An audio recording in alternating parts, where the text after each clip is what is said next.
ভাই আল্লাহ কাকে কি করবে ভাই, আমরা তো গরিব মানুষ ভাই, আমাদের তো এবার শাক বেচিয়া বাড়ি করলু, সামনে কিনবো একটা ভালো গাড়ি গো।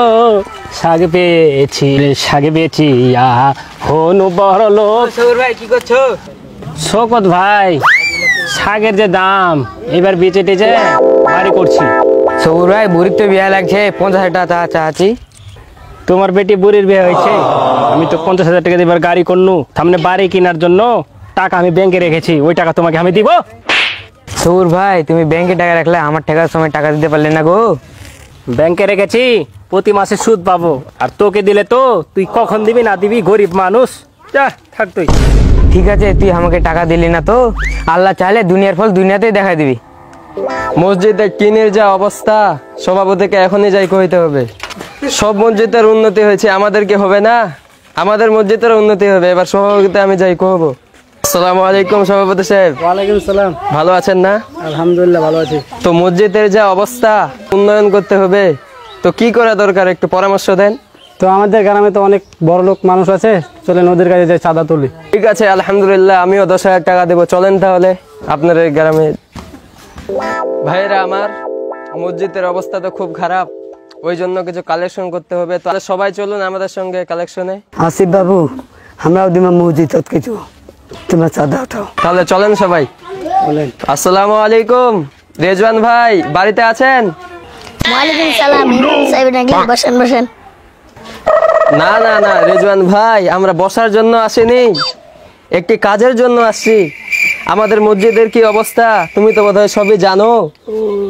হ্যাঁ হ্যাঁ ইমাম সাহেব, আমি তো সবই দেখতে পাচ্ছি। মসজিদের টিন জাম ধরে কানা হয়ে গেছে, ওগুলা টিন গুলা বদলাতে হবে। তো রেজওয়ান ভাই আপনি কিছু সহযোগিতা করুন। রেজন ভাই, আপনারা আমাদেরকে সাহায্য না করলে আমরা আগাইতে পারবো না। আমরা তো গরিব মানুষ ভাই, আমাদের তো এবার টাকা পয়সাও কম, শর্টকাট। তো 10,000 টাকা আছে, 10,000 টাকা নাও। রেজওয়ান ভাই আল্লাহ তাআলা আপনাকে জান্নাতবাসী করুক। আচ্ছা ঠিক আছে ভাই, আলহামদুলিল্লাহ। ইমাম সাহেব, সব বাড়ি তো কালেকশন করা হয়ে গেছে, এবার চলেন সবুর হুজুরের বাড়িতে যাই। সভাপতি সাহেব তাহলে চলেন যাই। ঠিক আছে চলেন। আসসালামু আলাইকুম, বাড়িতে কেউ আছেন? এই সাদিদ, দেখাই তো গেটে কে নাড়া দিল আর ডাকছে, সালাম দে। কে ইমাম সাহেব নাকি? হ্যাঁ। আপনারা দাঁড়ান, আমি আব্বাকে কয়ে আসি। কি হলো রে বেটা? ইমাম সাহেব আসছে। এই অবেলাতে ইমাম সাহেব আসলো? আমি তো প্রতি মাসে টাকা দিয়ে দিই, তারপরে চাঁদাও দিই, খালি 2 মাসের টাকা বাকি আছে, সে লেগে আসছে নাকি? চল তো দেখি। আসসালামু আলাইকুম। ওয়ালাইকুম আসসালাম। ইমাম সাহেব ভালো আছেন না? আলহামদুলিল্লাহ। কি মনে করো ইমাম সাহেব? আপনি তো সবই জানেন, আমাদের যে মসজিদ আছে এই মসজিদের কি অবস্থা। জি। তো আপনি তো এই গ্রামের সব চাইতে ধনী ব্যক্তি, এমন বলে আর দুঃখ দিয়েন না ইমাম সাহেব। তো আমাদের মসজিদের জন্য কিছু চাঁদা দরকার। এবার বাড়ি করলাম, এবার গাড়ি করলাম, কিছু টাকা ব্যাংকে রেখেছি, এখান থেকে 1 টাকা ভাঙাতে পারবো না। এবার আমি কিছু দিতে পারবো না ইমাম সাহেব, মাপ চাচ্ছি। এইগুলো বলেন না, আমি তো আমার জন্য চাচ্ছি না, মসজিদের জন্য চাচ্ছি। মাপ চাচ্ছি ইমাম সাহেব, এবার কিছু দিতে পারবো না। সভাপতি এই যে কিপটা মানুষ, আপনি কিছু বলেন। সবুর ভাই, দিলে দেন, না দিলে এর বিচার আল্লাহই করবে।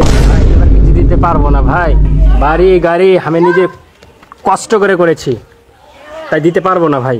চল রে। সভাপতি সাহেব এত বড় বাড়ি গাড়ি সবকিছুই তো দেখনো, এত টাকা পয়সা, তবুও সবুর ভাই কিছু দিল না মসজিদে, এর বিচার আল্লাহই করবে। কেমন আছো তুমি? ভালো আছি ভাই। এখন তুলে দাও ভাই।